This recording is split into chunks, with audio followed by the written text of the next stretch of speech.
Hi guys! Good afternoon. So guys, naandito na tayo guys sa Isabela na to. Papunta tayong Barlig.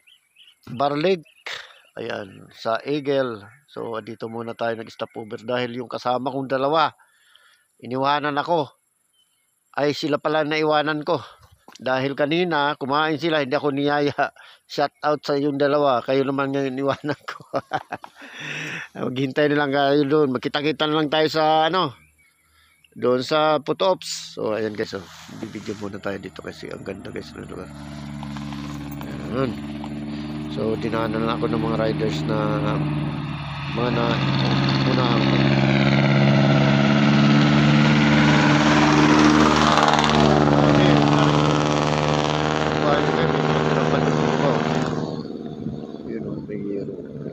Nakatira doon. Lalim.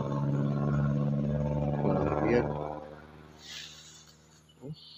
Parang tinataniman pa ng mais nila yun dyan. Pinakababa. So, ang taas, meron pa din sa yan. Ganda ng bundok guys. Yan. So, picture muna para makakita nyo ang ganda ng kalikasan guys. Ayan. Shout out guys. Ayan. Sana all. Wala kasi signal dito sa bundok kaya hindi ako makapag-live.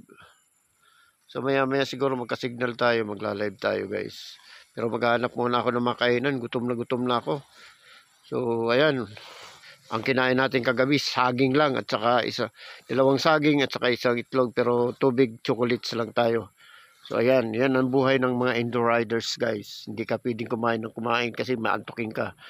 Although kinaantok na rin ako pero kaya tumigil muna ako sandali. So ayan guys.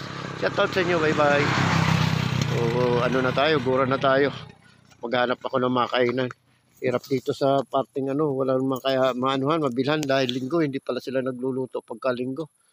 So baka makadaan tayo kahit ma-Jollibee man lang, tayo, drive thru. Shout out sa inyo, bye bye. Ingat sa mga kapwa natin mga bumabakbak dyan. Hasaan na kayo ngayon. So shout out.